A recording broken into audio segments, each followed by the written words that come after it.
Buenas noches a todos y a todas. En nombre del Gobierno Nacional y de todo el equipo del Ministerio de Trabajo y Seguridad Social, hacemos llegar nuevamente nuestro saludo cálido y comprometido a todos los trabajadores de nuestro país, a los hombres y mujeres de todas las condiciones sociales que día a día aportan su esfuerzo, sus conocimientos y sus talentos para la construcción de una sociedad más próspera, más solidaria y más justa.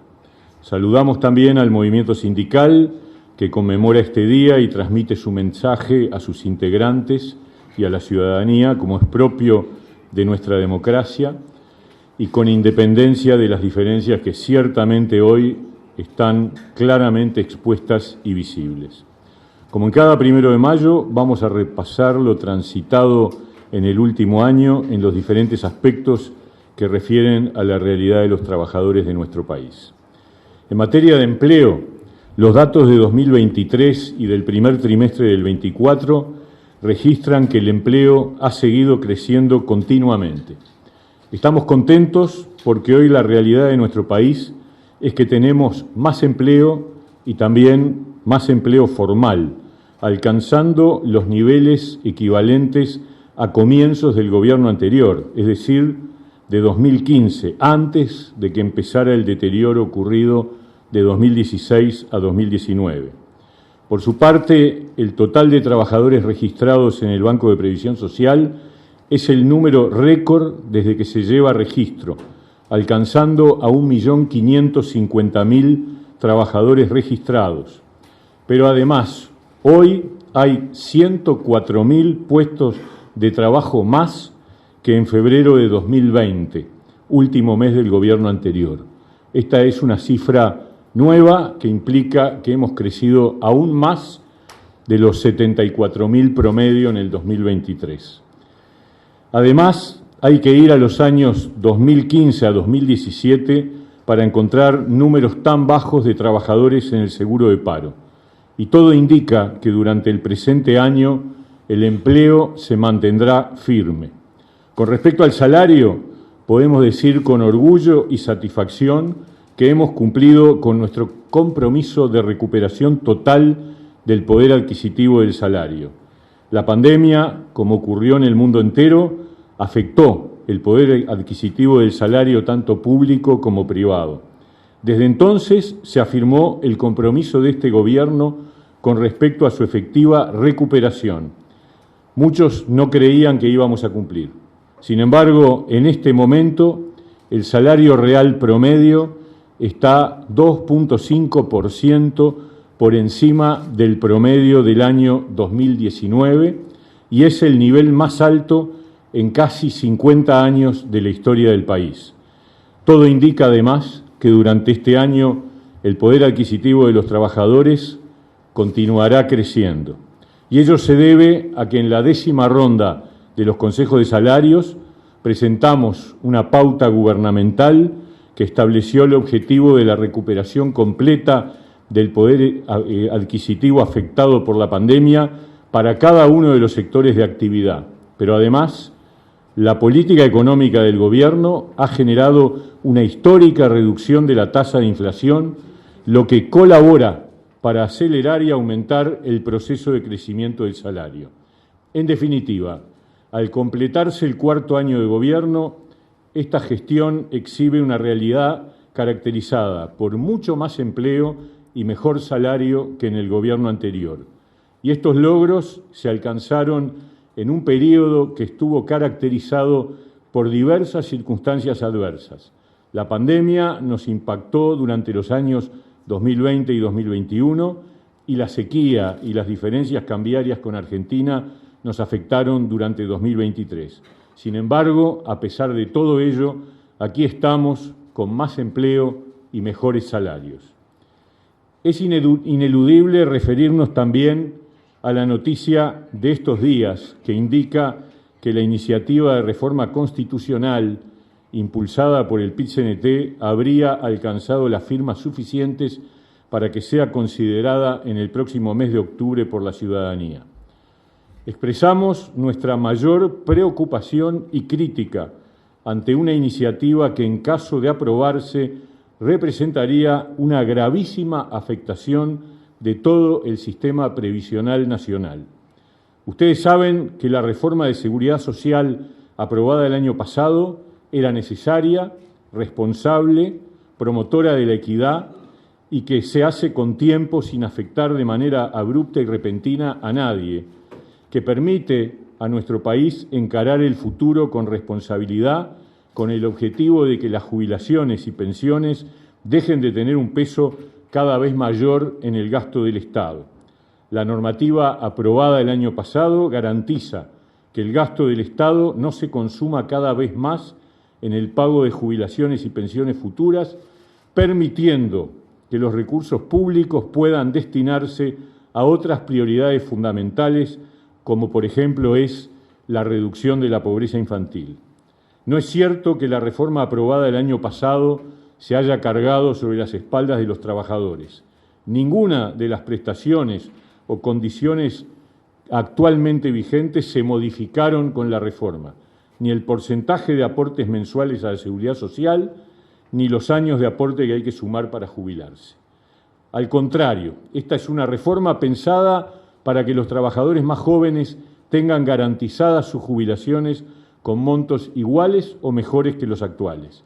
Sin embargo, la iniciativa impulsada por el PIT-CNT, en caso de aprobarse, no solo echará por tierra la sostenibilidad del sistema de seguridad social, sino que afectará de manera radical la credibilidad de nuestro país y generará una enorme afectación sobre el sistema.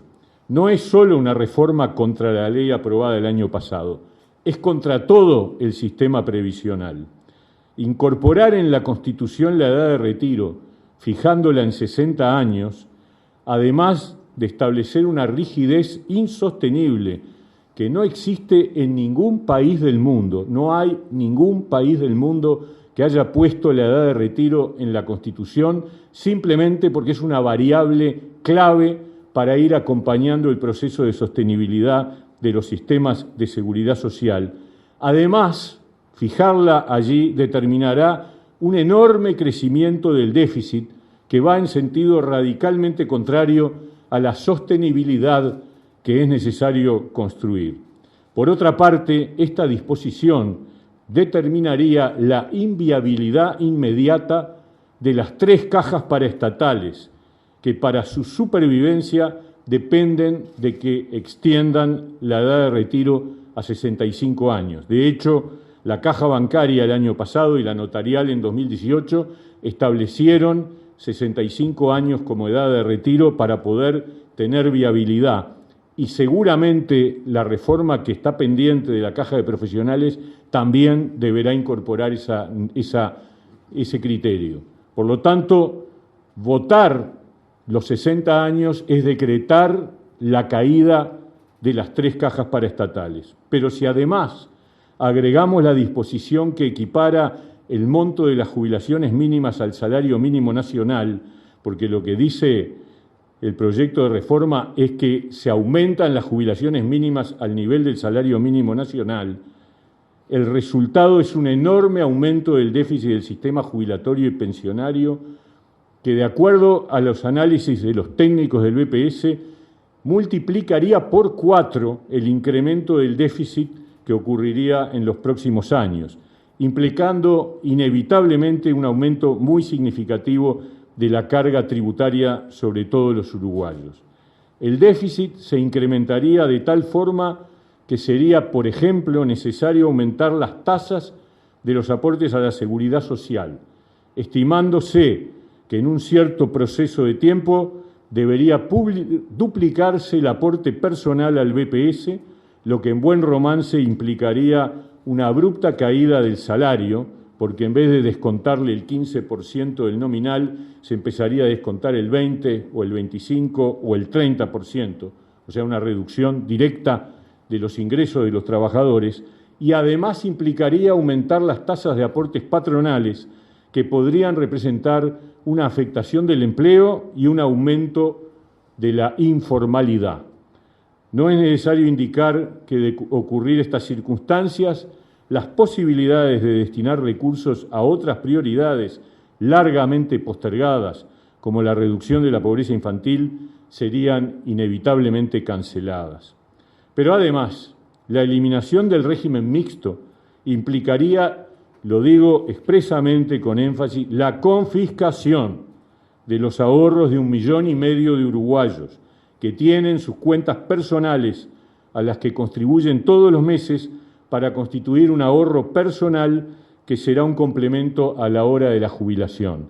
El texto de la reforma constitucional en ningún lado dice que esto sea voluntario, dice expresamente que se van a eliminar las AFAPs y esa plata se traslada directamente a un fideicomiso, con lo cual eso lisa y llanamente se llama confiscar los ahorros de las personas. Entonces, esta decisión, además de producir una segura avalancha de reclamos ciudadanos contra el Estado por la confiscación generada, también afectará de manera radical la imagen de credibilidad y confianza que nuestro país ha generado desde hace décadas, poniendo en cuestión la certeza jurídica, el respeto a los contratos y, por lo tanto, poniendo en riesgo nuestro grado inversor. Por ello, desde ya señalamos que es nuestro deber explicar en profundidad estas consecuencias durante los próximos meses para que nuestra ciudadanía no acompañe una propuesta tan perniciosa para los intereses colectivos. Volviendo al tema del empleo, la tasa de actividad, es decir, el número de personas que están hoy en el mercado de trabajo, se ubicó en promedio durante 2023 en el 63,4%. Es la cifra más alta desde 2015. Y en el primer trimestre del 24, en estos 3 meses anteriores, siguió aumentando hasta llegar al 64,3%, más alta aún que en el año 2015. La tasa de empleo se ubicó en el año 23 en el 58,1%, un punto por encima del año anterior, siendo la cifra más alta registrada desde el año 2016. Pero además, en el primer trimestre de este año volvió a crecer hasta ubicarse en los niveles del 2015. Por su parte, el desempleo se ubica actualmente en el entorno del 8%, con oscilaciones menores. Ello indica que está hoy por debajo del 2019 y más de 2 puntos por debajo de febrero del 20, el mes antes de haber nosotros asumido el gobierno. A su vez, el promedio de trabajadores en seguro de paro durante el año 2023 fue de 43.000 trabajadores y el último registro, el de marzo de este año, mantiene la misma cifra, que representan alrededor de 3.000 trabajadores menos que en los años previos a la pandemia. Por otra parte, en estos 3 años de gobierno se ha reducido la cantidad de trabajadores informales, bajando de un 25%, que fue el promedio del periodo 2015-2019, para ubicarse en 21,3% durante el año 2023. Y estos números se alcanzan a pesar de que el número de trabajadores activos, como acabamos de decir, ha aumentado significativamente. Esto indica que, habida cuenta de que se ha recuperado la cantidad de trabajadores activos en el mercado laboral, la formalidad se ha consolidado con un crecimiento estable en nuestra realidad laboral, lo que nos alegra mucho porque significa que una mayor proporción de trabajadores accede a las correspondientes protecciones, derechos y beneficios que incluye la formalidad. Además, debemos destacar el crecimiento del empleo en el sector cooperativo, que demuestra el dinamismo del sector de la economía social y solidaria y también demuestra la importancia que este gobierno le ha dado al cooperativismo en nuestro país. ¿Esto significa que estemos satisfechos? No. Tenemos claro que mucha gente sigue teniendo problemas de empleo y que es necesario seguir impulsando su crecimiento. Tenemos entonces importantes desafíos por delante.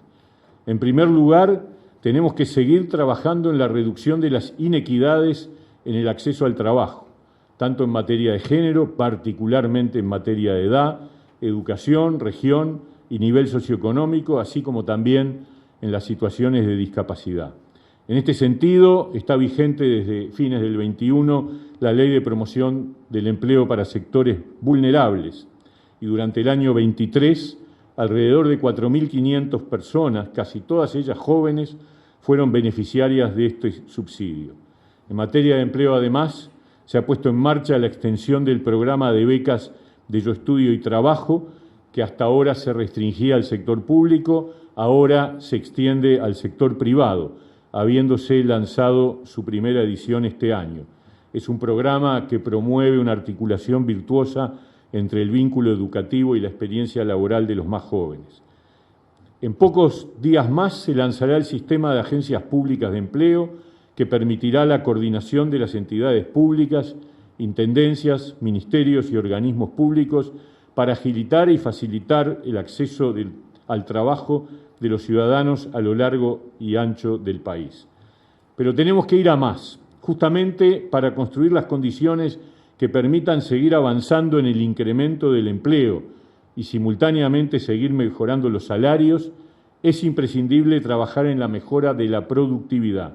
En tal sentido, con el acuerdo de trabajadores y empleadores, hemos instalado, a partir de febrero de este año, un ámbito político técnico tripartito que ya está trabajando en la construcción y elaboración de medidas e ideas que puedan generar avances en saltos de productividad laboral que representen ventajas para ambas partes.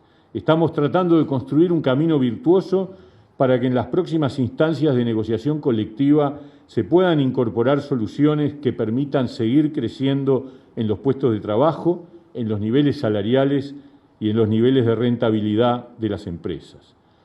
Conviene destacar que en todo este tiempo, desde el Ministerio de Trabajo, se ha mantenido una constante e inclaudicable actitud de diálogo y disposición a acompañar con intensidad los procesos de búsqueda de acuerdos ante los diferentes conflictos que lógicamente se suscitan en cualquier sociedad democrática y plural.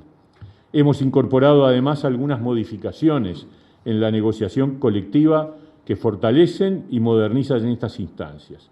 En este sentido, el Parlamento, a iniciativa de este Ministerio, aprobó la Ley de Personería Jurídica de las Organizaciones Gremiales y aprobó modificaciones a la Ley de Negociación Colectiva para ajustarla a la normativa general de la Organización Internacional del Trabajo. Dos instrumentos normativos que permiten avanzar en la modernización de la negociación colectiva.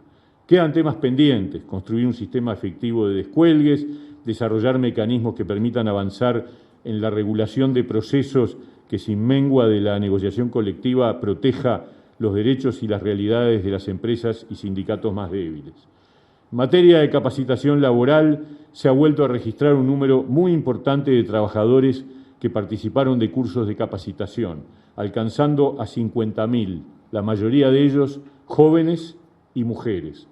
Desde el punto de vista legislativo, tenemos la expectativa de que el Parlamento en este año pueda aprobar dos proyectos de ley presentados por el Ministerio. El primero es el que busca regular y garantizar los derechos de los trabajadores por aplicaciones, y el segundo, el que reglamenta las situaciones de acoso laboral. Con respecto a la protección de los derechos de los trabajadores, debe destacarse la aprobación del Plan Nacional de Inspecciones, que permite, por primera vez, contar con un proceso de planificación de la tarea inspectiva capaz de generar más eficacia e impacto. Y acabamos de aprobar también, con el asesoramiento de la OIT, un documento de política nacional de inspecciones. Por otra parte, se modificó el procedimiento administrativo por primera vez en 50 años, con el objetivo de hacerlo más dinámico y al mismo tiempo sin mengua de las garantías del debido proceso. Con respecto a la siniestralidad en el trabajo, corresponde decir que los tres indicadores principales que miden a nivel internacional esta dimensión registran números más bajos de los que se registraban en el periodo de gobierno anterior. Tanto el índice de frecuencia como el índice de incidencia y el número de accidentes con relación al número de trabajadores ocupados formales registran valores inferiores a los años 2014 al 2019. Y termino haciendo una mención a los trabajadores rurales, cuyo día se celebró ayer, reivindicando la importancia de seguir avanzando en sus protecciones y normativas específicas con respecto a su situación. Mucho se ha hecho y, como siempre, mucho queda por hacer, pero pueden estar seguros de que este Gobierno seguirá trabajando hasta el final con intensidad en la búsqueda de las mejores soluciones para seguir avanzando en una realidad de mayor bienestar y protección de los derechos de todos los trabajadores uruguayos. También pueden estar seguros de que seguiremos generando en forma permanente ideas y medidas para dar respuesta a las realidades particularmente de los trabajadores y empleadores más débiles y vulnerables. No puedo terminar esta conferencia de prensa, dado que será mi último acto público como ministro de Trabajo y Seguridad Social, sin expresar un especial agradecimiento a todo el equipo del Ministerio que me acompañó durante todos estos años, por su esfuerzo, su lealtad permanente, su enorme capacidad de trabajo y su idoneidad técnica en la tarea, que hago también extensiva a los funcionarios del Ministerio de Trabajo y Seguridad Social. Tengo la certeza que así continuará el trabajo de este Ministerio en manos de quienes hoy me acompañan en esta conferencia de prensa. También quiero destacar que en el acuerdo y en la disidencia hemos mantenido un diálogo fecundo y franco con los actores sociales, tanto con las organizaciones sindicales como con las cámaras empresariales. Me llevo ese importante recuerdo y la convicción de que nuestro país debe siempre, tal como ha ocurrido en este periodo, mantener abiertos los canales de diálogo y respeto recíproco en el acuerdo y en el disenso. Como siempre, les deseamos a todos un 1 de mayo de reafirmación y esperanza. Y estamos obviamente abiertos a las preguntas que ustedes quieran realizar.